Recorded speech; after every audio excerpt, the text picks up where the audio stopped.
Onubio, la empresa líder de Huelva en medios audiovisuales e informáticos, patrocina este espacio.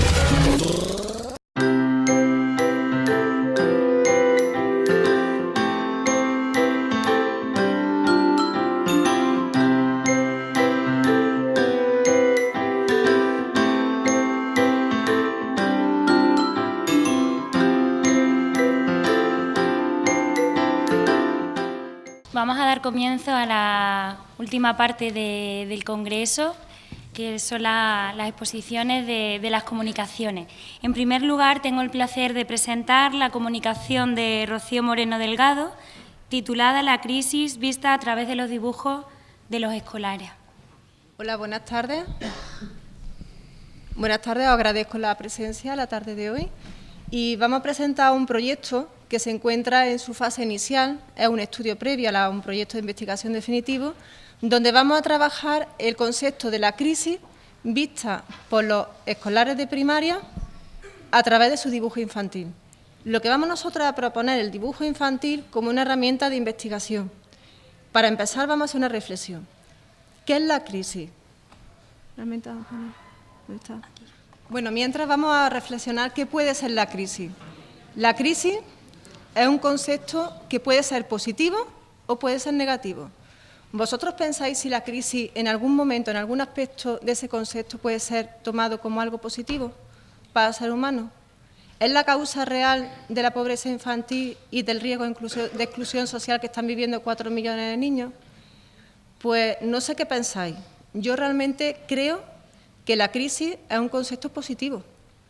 Una crisis es positiva, porque nos sitúa en el momento presente donde estamos viviendo. Nos damos cuenta, se nos abren los sentidos y percibimos todo lo que tenemos a nuestro alrededor. Nos dice de dónde venimos y nos abre las puertas del futuro y nos dice hacia dónde estamos yendo. Si nosotros estamos haciendo las cosas bien, la crisis nos molesta. Pero si nosotros estamos haciendo las cosas mal, la crisis es una oportunidad para rectificar. Pero ¿en qué momento una crisis personal que pueda vivir un niño durante su proceso de maduración se convierte en algo negativo, en algo tóxico, en algo que está interrumpiendo su proceso de maduración, que le está creando desigualdad? ¿En qué momento precisamente? Cuando se convierte la crisis personal en una crisis social. Y cuando ya estamos hablando de crisis social, estamos hablando de las primeras denuncias que hubo de la organización EAPEM, que decía que la sociedad española tiene 4 millones de niños en pobreza infantil, unido con el artículo que también los estudios que demostraron que la infancia, a través de la denuncia que hizo UNICEF, la infancia está teniendo problemas directos relacionados con la pobreza infantil a causa de fracaso escolar, malnutrición, desigualdad, y esto es lo que nosotros estamos teniendo dentro de nuestro sistema educativo. Nosotros aquí hay muchos trabajadores sociales, hay psicólogos, hay maestros, profesionales de la educación. ¿Vosotros realmente pensáis que un sistema educativo puede quedarse pasivo con 4 millones de niños? En un aula tenemos 26 niños. Con que uno solo esté viviendo esas circunstancias, ese niño no puede entrar a formar parte de una estadística. Quizá ese niño no sea esa imagen que nos transmite los medios de comunicación, un niño sucio, mal vestido. Ese niño puede proceder de la clase media, porque el verdadero drama de la crisis social que está viviendo nuestro país es que ha afectado a niños que vienen de una época de bonanza. La comunicación fundamentalmente es poder, y el poder de la comunicación y de comunicarnos con los niños en su mundo emocional, en su mundo interior, eso va a ser el primer paso para erradicar los efectos que está causando en la infancia, la pobreza y la exclusión social. Pero ¿cómo podemos comunicarnos con los niños? A través del dibujo infantil. Y no se trata realmente de hacer un análisis clínico del dibujo infantil, ni hacer una prueba de este tipo de manera terapéutica. Nosotros vamos a proponerle a los niños que realicen un dibujo y que ellos mismos interpreten la crisis. ¿Qué niños vamos nosotros a adaptar a nuestra investigación? niños de tercer ciclo de primaria, porque los que están estudiando, los estudiantes de educación que estamos hoy aquí en esta conferencia, sabemos que en el tercer ciclo de primaria es cuando el niño está adaptado para conocer, interpretar y comprender, interiorizar los conceptos abstractos. A partir de los 10 años vamos a proponer a los niños hacer un dibujo sobre este concepto. ¿Qué es de lo que se trata? Tenemos nosotros, vamos a empezar a ver los dibujos, porque luego vamos a reflexionar sobre este tema, para que veáis el poder que tiene el dibujo infantil como herramienta de investigación. Tenemos dos dibujos, uno no se ve demasiado bien a causa de las luces, pero podemos ver la diferencia que existe entre la percepción política de un niño y de otro. Esto a través de los dibujos, para que no tiene nada que ver con el proyecto de hoy, pero sí quiero que veáis el poder que tiene para transmitirnos información del mundo emocional del niño. Por ejemplo, a la izquierda tenemos una niña que ha nacido en un barrio marginal, en un barrio en riesgo muy grave de exclusión social. Esa niña ha vivido la pobreza desde la cuna y esa niña ha generado una serie de defensas hacia la problemática social que la envuelve. Por lo tanto, incluso ella, que no tiene nada en su entorno, tiene muchas carencias, la ayuda de la Junta de Andalucía la considera como un autobús que la transporta a un mundo idílico, un mundo feliz, porque como ella no tiene nada, cualquier ayuda que recibe es una oportunidad de mejora. Sin embargo, en contraposición, tenemos el dibujo de un niño de clase media que procede de una familia que lo tenía todo, ha llegado la crisis social a este país, lo ha dejado sin desempleo a papá, a mamá, han tenido carencias materiales y de repente lo han perdido todo. Este niño a mí me preocupa. Yo, además de ser investigadora en el Departamento de Educación Artística y Plástica de esta universidad, trabajo en el mundo de la seguridad privada, en la empresa Securitas. Y estoy viendo un grave problema en este dibujo. Estoy viendo un problema porque este niño de clase media está considerando la clase política totalmente, todos los políticos incluidos en este dibujo, lo está considerando lo que es el sistema como un enemigo. Sabemos todos que la sociedad al final se forma por una lucha interna entre poder y contrapoder, pero que los niños con 10 años estén entrando a formar parte de un contrasistema y que estén generándose una idea de este tipo, no sabemos cómo va a acabar la infancia dentro de 10 años, no sabemos cómo está creciendo y cómo está madurando. Aquí es donde empezamos a tener la necesidad ya urgente de estos niños crear un plan de estrategia para poder educarlos en la crisis. Estos niños tienen que empezar a rectificar su camino para que sean útiles primero para ellos mismos y para que en el futuro las consecuencias de la educación que está recibiendo dentro de nuestra aula sea favorable, porque según denuncia UNICEF, estos niños están sufriendo fracaso escolar, malnutrición.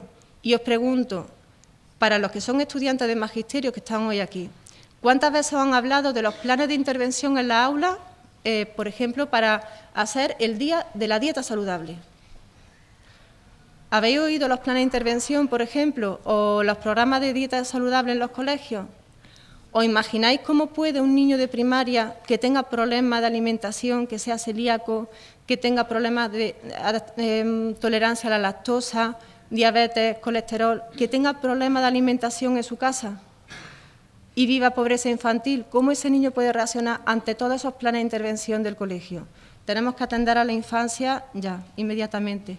Y ahora vamos a ver los resultados de la investigación, no de la investigación, del estudio previo que hemos hecho. A la izquierda, por ejemplo, los niños de los colegios españoles que hemos estado estudiando, tenemos 250 muestras en total. Es un ejemplo. El 50% ha propuesto temática. Nosotros le hemos propuesto a los niños que hagan una temática sobre lo que ellos consideran que es la crisis. No le hemos dado pistas. Hemos dicho lo que tú quieras dibujar. Han tenido una hora, han hecho sus dibujos en un ambiente cómodo para ellos. Un ambiente pues con su maestra, con sus amigos de clase, dentro del aula. Los dibujos que han propuesto, todas las temáticas, las hemos incluido en los ejes de exclusión social que propone Vicente Navarro para estudiar la crisis. Ese estudio lo hice en el 2008-2009 y la verdad que dio unos resultados muy positivos y muy esclarecedores sobre este tema. Si veis, hay diferentes temáticas, pero ahora solamente el 41% de los niños han hecho dibujos donde no podemos encasillarlos en esos 7 ejes de exclusión social. Por lo tanto, nosotros estamos percibiendo que posiblemente el 41% de los niños estén relatando crisis personales. Y os doy la oportunidad de que veáis este dibujo que os presento aquí a la derecha, porque posiblemente sea la primera vez que he escuchado o he leído o he percibido a través de un dibujo de un niño de 10 años la solución a la crisis. Este niño propone una solución muy sencilla, es que posiblemente no haya otra. En la solución a la crisis social que está viviendo España, esta niña propone, a pesar de la crisis, todos siguen adelante. Lo que propone es no pararse, continuar luchando y además en el análisis de imágenes podemos ver cómo, normalmente esto es en el análisis del esquema de presentación de una imagen, a la derecha, esto mi compañera Flora de comunicación lo sabe, ¿verdad? A la derecha es la zona del futuro, a la izquierda de la imagen es la zona del pasado y si os fijáis atentamente veis cómo dibuja a 2 personajes que van desde el futuro hacia el pasado. Esta niña, sin entrar en el análisis clínico ni terapéutico, por supuesto, nos está diciendo que hay que continuar adelante y quizá hay que ir a un punto de partida, donde comenzó la crisis para no cometer los mismos errores, pero eso es una interpretación mía. Pero me ha encantado este dibujo. Aparte de estos resultados, tenemos una contraposición en los resultados que hemos hallado en un colegio de Londres. Los niños de Londres, curiosamente, nosotros queríamos ver si ellos entienden la crisis como una crisis personal y positiva, que le haga crecer, que le haga madurar, o como una crisis social. Y fijaros los resultados, A la izquierda tenemos que el 81% concibe la crisis como una crisis personal.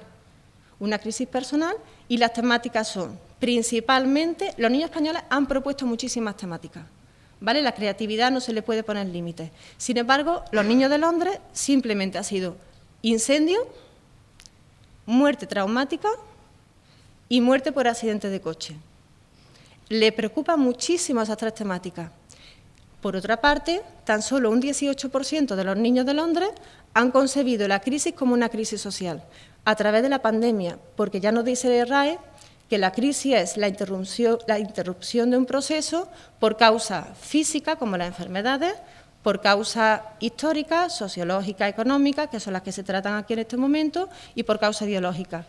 Lo que se hemos encontrado en los colegios de Londres ha sido unos niveles muy altos de segregación entre los géneros. Sin embargo, los niños de España, la concepción de la crisis social ha estado muy equiparada. Ya para finalizar y cederle paso a mis compañeras, comentaros que tenemos un grandísimo interés por continuar con el proyecto definitivo. La finalidad del proyecto va a ser elaborar, seleccionar, indagar, buscar, plantear estrategias que podamos incluir en todos los sistemas educativos, que sea universal, incluido dentro de una educación red, porque, como dijimos antes, la comunicación es poder.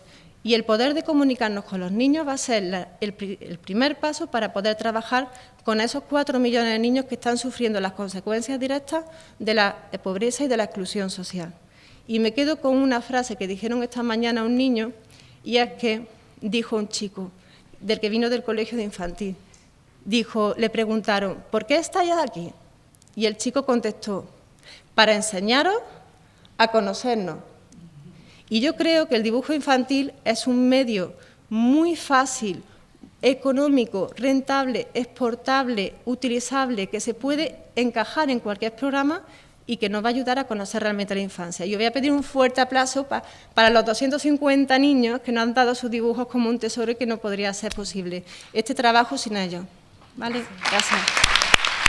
Doy comienzo a la comunicación de Flora Racionero, Rosario Luna y María José Bellido, titulada Pobreza y exclusión social, estudio y análisis a través de los dibujos de los escolares de educación primaria y secundaria. Bien, pues muchas gracias. En la comunicación que les vamos a presentar nos vamos a centrar principalmente en educación secundaria, ya que primaria ha sido tratada en la comunicación que nos ha presentado Rocío. A ver si se puede poner el PowerPoint, que lo podáis siguiendo.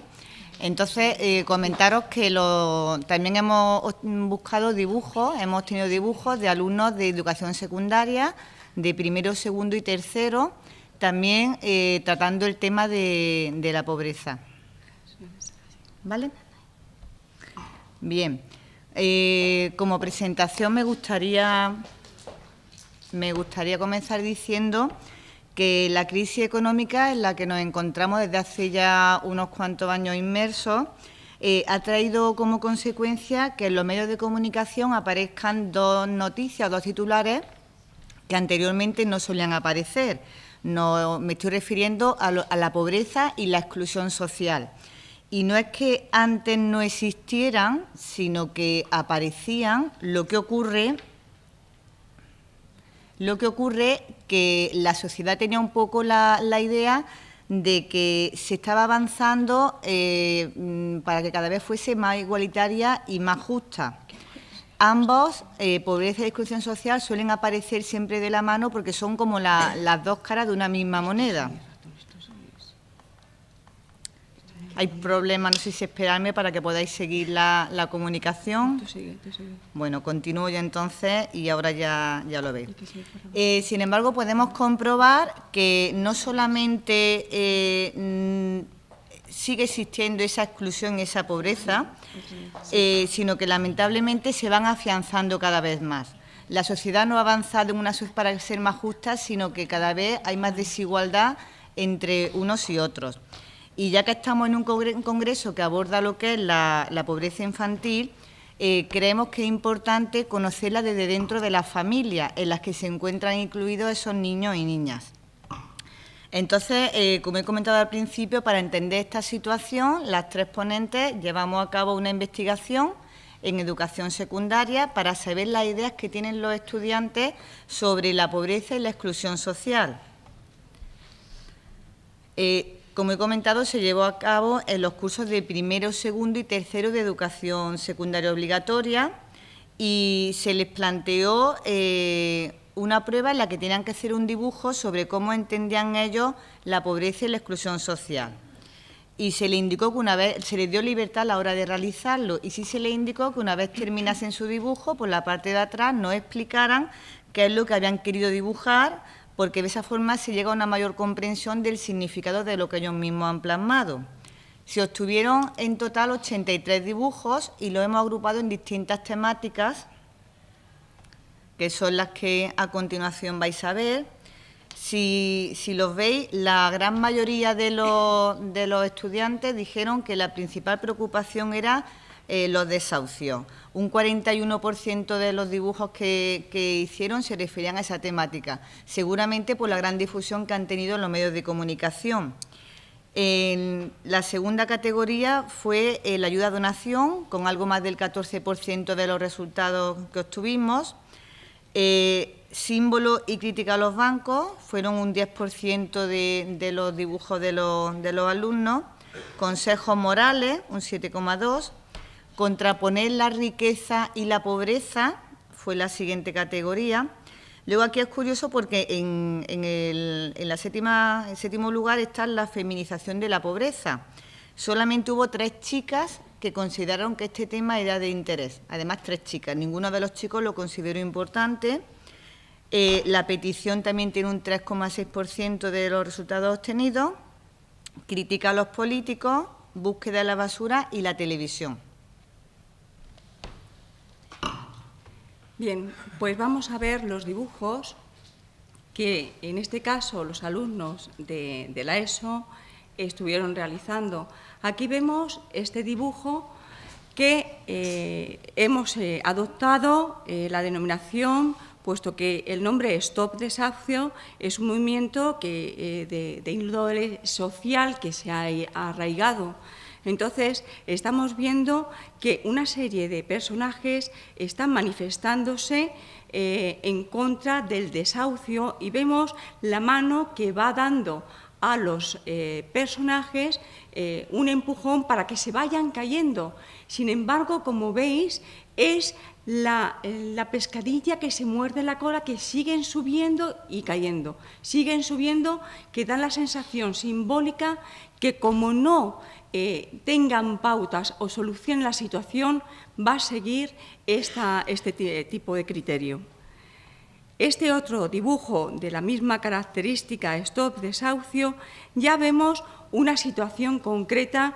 En este caso, esta alumna de primero nos pone un escenario donde sale de su casa llorando y está el policía municipal vigilando que realmente se cumpla ese desahucio. El siguiente dibujo, los medios de comunicación son muy potentes. La mayoría realmente están reflejando ese criterio que han ido viendo. Aquí estamos observando un grupo familiar que está en crisis y está en la pobreza y exclusión social. Y vemos que el padre está al lado de un comedor social para pedir alimentación para sus hijos, que es la mayoría de los casos. En este otro dibujo ya viene otra categoría que es de la parte simbólica.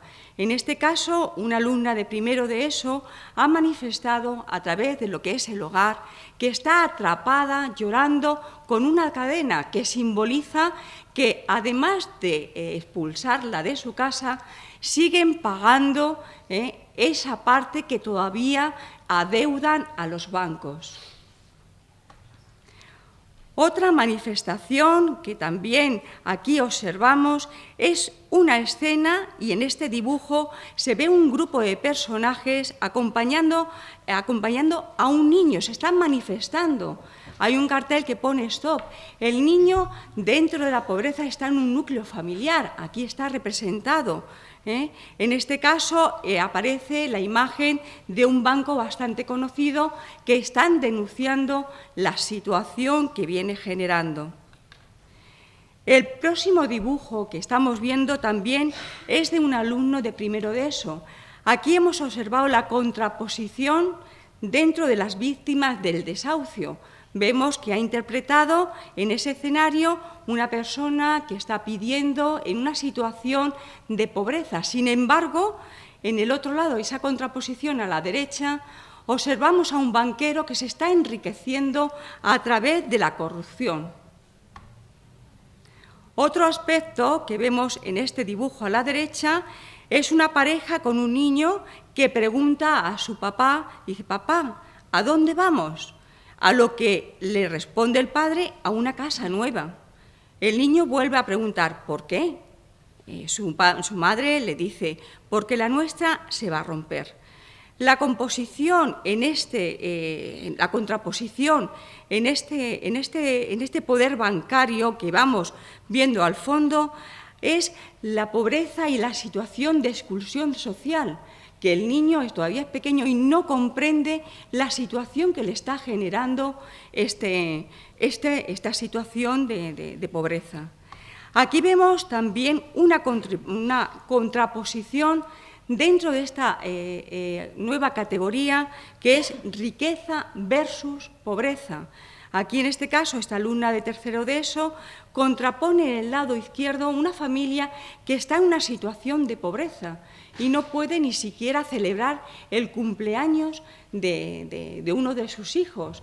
Sin embargo, en la parte derecha, sí hay un elemento donde hay abundancia y alimentación y sí pueden celebrar.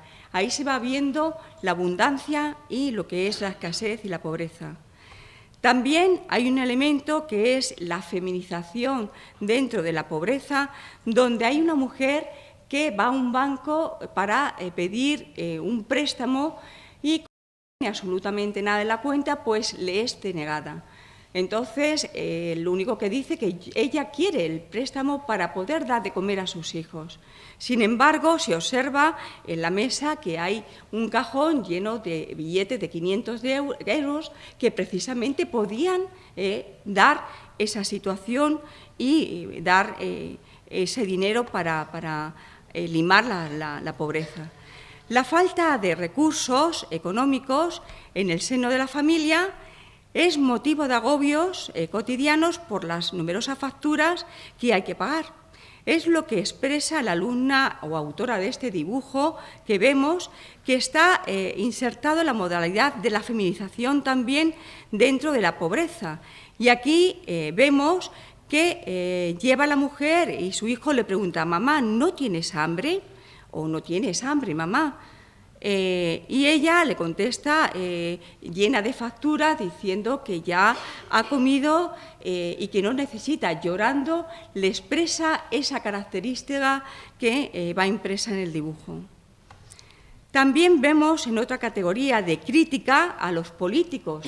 Aquí vemos en el lado izquierdo donde el alcalde, el político, le está diciendo que debido a los recortes no hay suficiente dinero para arreglar los hospitales, ni siquiera para proporcionar vacunas. Sin embargo, vemos en la contraposición que ese mismo alcalde tiene un maletín lleno de billetes que se lleva gran parte de ese presupuesto.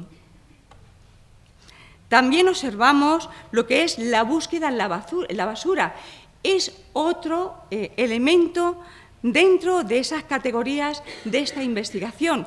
Y observamos aquí el niño, vemos la escena de un edificio donde se ve en la casa, por dentro, que incluso tienen televisores, le ponen la marca, grandes, y lo están viendo tranquilamente. Sin embargo, vemos que aparece un pobre donde está caminando, que recoge de la basura un televisor, claro, en mal estado, para poder llevarlo a su casa.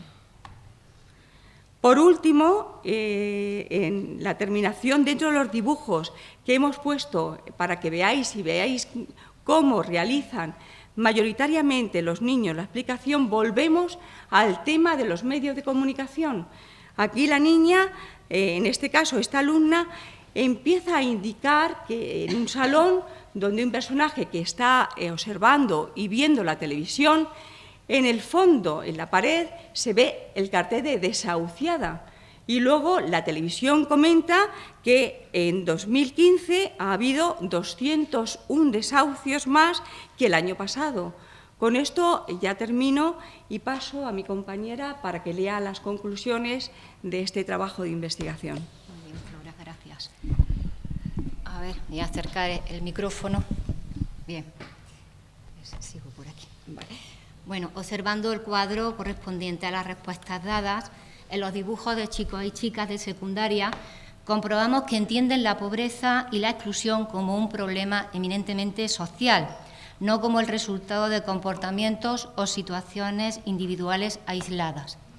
Ello puede comprobarse por la manera tan destacada que han dibujado el tema Stop Desahucios, que está muy ligado a la crisis económica que sacude a las familias más vulnerables y, en consecuencia, a los niños y niñas que pertenecen a estas familias. Otras temáticas significativas que han aparecido de los participantes de secundaria en esta investigación son las siguientes. La ayuda a donación pervive como un factor de gran relevancia en el modo de paliar la pobreza que se observa en la calle y de la que nos informan los medios de comunicación. La ayuda se expresa de manera individual, cuando se atiende a algún necesitado en la calle, o de modo más frecuente con el apoyo a alguna de las ONG, conocidas como el caso del Banco de Alimentos. Puesto que nos encontramos en los inicios de la preadolescencia, el alumnado tiene una capacidad de abstracción que no se suele dar en educación primaria. De ello se deriva que en bastantes ocasiones acudan a representaciones de carácter simbólico para expresar visualmente las injusticias de un mundo en el que existe la pobreza y la exclusión como fenómenos extendidos. La crítica social realizada apunta como causa a la avaricia a los bancos, cuarto lugar con 8,4% de respuestas, o a los políticos, noveno lugar con un 2,4%. Aparece la feminización de la pobreza, un 3,6%, como un hecho a tener en consideración. Y aunque no son muchos los dibujos en los que se ha mostrado a la mujer en situación de pobreza y exclusión, en ocasiones acompañada por un hijo o hija, nos indica que algunos estudiantes, especialmente las chicas, son sensibles hacia el sector femenino como aquel que sufre con mayor intensidad el impacto de la crisis social. Al igual que en las investigaciones llevadas a cabo con los escolares de primaria, también en el alumnado de secundaria encontramos escenas dibujadas con un claro predominio del consejo moral, en el sentido de que ante esta injusticia tenemos que tomar una posición activa. Finalmente, aunque hayan sido solo 2 dibujos, llama la atención que la búsqueda en la basura y la televisión vuelvan a aparecer en los alumnos de secundaria, como suele suceder en los niveles de edades inferiores. Bien, pues hemos terminado nuestra comunicación. Esperamos que os haya gustado y creo que ahora se va a iniciar, una serie de preguntas. Sí. El que quiera preguntar o consultar algo. Una comunicación más. Vale, pues muy bien, vale. Estupendo. Gracias. Bueno, finalmente presento la comunicación de Virginia Fuentes Gutiérrez, titulada Efectos de la migración materna en los menores que se quedan, la importancia de dialogizar la experiencia migratoria. Bien, la presentación, la comunicación que presento a continuación está titulada Efectos de la migración materna en los menores que se quedan, la importancia de dialogizar la experiencia migratoria. Deciros que este estudio ha sido realizado en el marco de mi tesis doctoral, que versa sobre las familias transnacionales de origen boliviano. Concretamente, estudié el fenómeno en sí, el fenómeno migratorio, y las respuestas institucionales que desde el trabajo social, la disciplina desde la que yo parto, se estaban realizando. Lo que presento aquí son una parte de esa investigación. Bueno, la exposición la he dividido en estas partes que podéis ver aquí, daré algunas pinceladas y me centraré sobre todo en los resultados principales y algunas conclusiones de cara a orientar la intervención social con familias transnacionales. Me parece adecuado arrancar esta presentación evidenciando la ausencia que hay sobre investigaciones que tengan en cuenta la situación de los hijos menores que permanecen en el origen cuando se produce la migración. Considero que algunas de las razones por las cuales no se ha recogido información sobre aquellos menores que permanecen en los contextos de origen está relacionada con 3 elementos sobre los que es interesante reflexionar. En primer lugar, por la consideración de los menores siempre, y creo que se habrá puesto de manifiesto en este congreso, como agentes dependientes bien de otros familiares, bien de instituciones, pero en todo caso personas que necesitan de la tutela de otros. Es decir, el adultocentrismo, que es lo que se denomina este fenómeno, está también presente en la investigación social. Asimismo, los menores que permanecen en el contexto de origen son siempre pensados como actores secundarios y nunca protagonistas también de esos proyectos migratorios. Y por último, creo que no van a ser tomados en cuenta en muchos de estos trabajos simplemente por la escasez de medios humanos. Obviamente, en mi caso, para la elaboración de este trabajo y el abordaje del fenómeno migratorio en su globalidad, hay que ir al contexto de origen a recabar estos datos y de los que no siempre se dispone. En el caso de esta investigación que presento y presento esta investigación atendiendo a que buena parte de las decisiones de los adultos se van a tomar en cuenta teniendo en cuenta esta situación en la que quedan los hijos. Más, sobre todo, esto ocurre en las migraciones lideradas por mujeres. Entonces yo me propuse investigar sobre el impacto de esta migración de las madres, como digo, en los menores. Lo abordo en un estudio con familias bolivianas. ¿Por qué? Porque familias bolivianas, por 3 motivos fundamentales. Una, porque suponen una de las nacionalidades más representativas en el país, y otra por su carácter femenino y, por tanto, familiar. La mayoría de los migrantes en España de origen boliviano son mujeres. Bien, el enfoque metodológico que utilizo me parece interesante profundizar en algunas cuestiones. No entraré en detalle sobre esto porque yo soy estudiante y a lo mejor esto os pilla un poco más lejano, pero para que sepáis un poco cómo abordamos este tipo de cosas. En primer lugar, como a mí me interesaba conocer el discurso de los hijos en origen, yo atendía a él a partir no solo de la evaluación de los profesionales. Yo entrevisté tanto a técnicos en origen y en destino que trabajaban de forma directa con las familias, con los menores, y también a las propias familias, sino que quería recoger los discursos de los propios menores, atendiendo a su propia narrativa. Realizamos esta entrevista con menores. El número total de entrevistados de la muestra fueron 66 personas, de los cuales 10 eran hijos de mujeres que estaban aquí en España, 4 chicos y 6 chicas. La edad media de los mismos estaba en torno a los 15 años. Se seleccionaron 2 contextos para el análisis de casos, uno el contexto de Jaén, que luego si queréis os cuento las razones de por qué, como contexto de inmigración, y otro Santa Cruz de la Sierra, que es una localidad en Bolivia, desde la que partían buena parte de los migrantes que se encontraban en Jaén.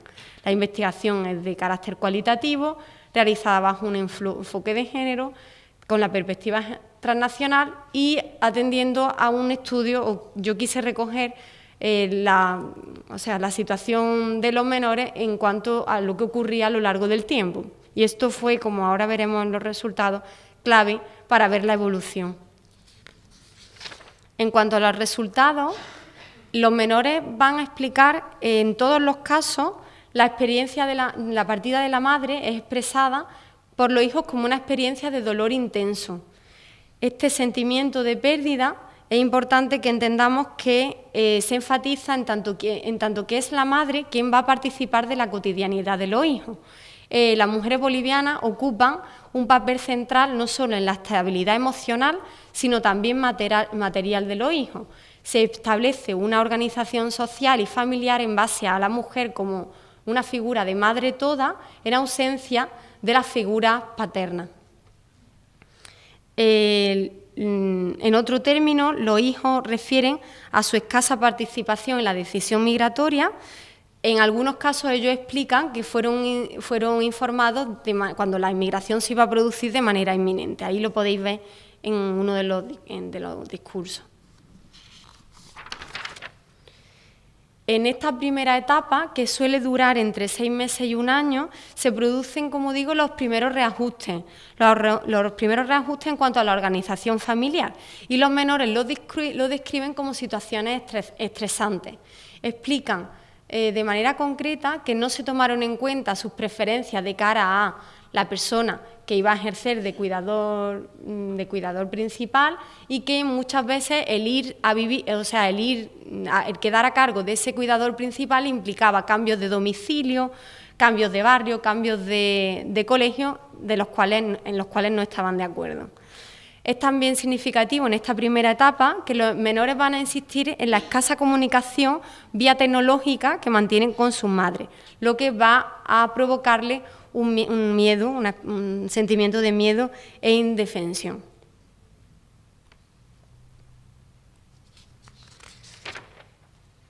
Superadas estas primeras etapas de duelo inicial y en la fase de estabilización del flujo de la migración, aquí veis, normalmente para el caso boliviano, o bueno, para todas las migrantes, la primera idea de lo que durará esa migración gira en torno a los 1 o 3 años, no quieren prolongarla mucho más, ese es el tiempo previsto. Bueno, pues en esta fase de estabilización nosotros observamos que los menores aluden a habilidades y destrezas que han adquirido de la experiencia. Ellos hablan de un aprendizaje también positivo y se puede observar o diagnosticar una especie de empoderamiento en los chavales. Por ejemplo, algunos hijos asumen la responsabilidad económica del hogar, gestionan parte de las remesas, asumen tareas de mantenimiento del hogar relacionadas con preparar los alimentos, ir a la compra, pero incluso, quiero también decir, y ahora lo veremos, que esto va a tener un contrapunto negativo, que es que se encargan incluso de los cuidados de los hermanos menores, aquellos más adultos. Por otro lado, los menores también despliegan nuevas estrategias de adaptación que ellos valoran positivamente. Por ejemplo, en las relaciones sociales con el entorno y también sus relaciones con otros familiares, por ejemplo, con sus tíos que que quedan a cargo del cuidado, con los hijos de esos tíos, con sus primos, con los que ahora conviven, etcétera, etcétera. Nos parece importante en el análisis evidenciar también algunas vulnerabilidades, sobre todo aquellas que tienen lugar cuando no es posible la reunificación familiar en el tiempo previsto, ya sea por falta de ahorro o por dificultades legales de la reagrupación de esos hijos en el contexto de destino. En cualquiera de los casos se alargan los procesos de separación familiar y se sucede un nuevo ajuste de funciones en relación, por ejemplo, a estas tareas del cuidado. Se ponen de manifiesto dos situaciones principalmente. La primera, una situación de desprotección de los hijos que quedan a cargo de otros familiares. En la medida que se alarga el proyecto migratorio, se desvanecen ciertos acuerdos de reciprocidad basados bien sea en el deber de proveer cuidado o bien en acuerdos de reciprocidad tipo remesa, yo te mando remesas, tú te encargas de mi hijo. Esos acuerdos iniciales, a medida que avanza la migración, ya no son suficientes. Entonces se desvanecen. Esto va a afectar en la calidad de vida de los menores. Se produce en algunos casos, en aquellos más graves, una dejación de funciones respecto a estos menores, en términos de afectividad, apego y también cuidado instrumental, que va a influir de manera determinante en el bienestar de los chicos. Por otra parte, observamos un riesgo en relación a que identificamos que en muchos casos son las hijas quienes se están encargando del cuidado de los de los hermanos menores, ¿vale? Ellas van a asumir, son chicas adolescentes que asumen tareas de responsabilidad familiar, se sienten en muchos casos sobrepasadas por esta responsabilidad, aquejándose de ese rol sustitutivo que requiere, según ellas explican, de mucha dedicación y esmero. Se puede hablar de sobrecarga, yo lo identifico en mi trabajo como una sobrecarga de responsabilidad femenina, porque hablamos de tareas impuestas a las chicas en función del género y no en el caso de los chicos. Bien, de las entrevistas con el resto de informantes clave, identificamos que la situación en la que quedan los menores va a depender de tres factores fundamentales. En primer lugar, de la calidad de los cuidados, con los riesgos que identificamos cuando se alarga el proyecto migratorio, porque ya hemos dicho, se desvanecen ciertos acuerdos de reciprocidad. Y otra cuestión clave en relación, por ejemplo, a la que los menores, a la percepción que los menores tienen que tener acerca de los beneficios que le comporta el proyecto migratorio, mejoras en términos materiales, ¿vale? Ellos necesitan, sin exceso, sentir que el proyecto migratorio ha merecido la pena o merece la pena. Para ello, por ejemplo, necesitan que la remesa, por ejemplo, que a partir de las remesas tengan acceso a la educación superior, que puedan hacerse cargo de las deudas, que puedan pagar una sanidad privada que de otro modo no podrían tener. Y por último, la comunicación transnacional, que entendemos que es fundamental para el mantenimiento, incluso el fortalecimiento de los vínculos. Aquí lo centramos en dos cuestiones. La comunicación transnacional tiene que mostrar afectividad, como vemos en el ejemplo, y también tiene que mostrar cotidianidad, es decir, que exista una frecuencia de los contactos. De esa manera, las madres intentan o deben intentar estar presentes en esa cotidianidad de los hijos, más en el día a día. Y por último, las propuestas para la acción que yo planteo en relación a estos temas, sobre todo cuando pensamos de la intervención social con familias transnacionales que hacemos en España, atiendo a varias cuestiones que digo muy brevemente. En primer lugar, hay que atender a la situación en la que se encuentran los menores que están en destino, que acompañan a las madres migrantes y que esos son colectivos de atención prioritarios, pero también a los que están en origen. ¿Por qué? Porque, por un lado, ellos forman parte de la protección internacional en relación a la infancia, y por otro, porque si observamos en los medios de comunicación, cada vez detectamos que la migración tiene un claro componente familiar, no tanto individual. Por último, me parece muy importante que todos los abordajes profesionales se hagan desde una perspectiva de género. Es importante que cuando se producen dejadez de las funciones paternas se reclame la responsabilidad a estos padres. Y, en tercer lugar, dado que las familias consideran, y esto es clave, las familias consideran que la maternidad transnacional siempre es, o la migración es algo transitorio, ¿vale? No lo ven como que toda la vida van a estar separados de sus hijos, tanto los hijos como las madres. Entonces, al considerar la maternidad transnacional como un periodo transitorio, se deben promover siempre acciones de reunificación familiar, ya sea en el contexto de destino, a partir de un asesoramiento efectivo a la reagrupación, ya sea en el contexto de origen por un retorno de la madre. Aquí os lo dejo mi correo por si queréis ampliar alguna cosilla. De todas maneras, ahora en el turno de palabra podemos compartir alguna cosa. Gracias. Bueno, pues yo sin ánimo ya de extendernos más, doy las gracias a las comunicantes, a todas vosotras. Me han parecido muy interesantes las investigaciones que habéis realizado.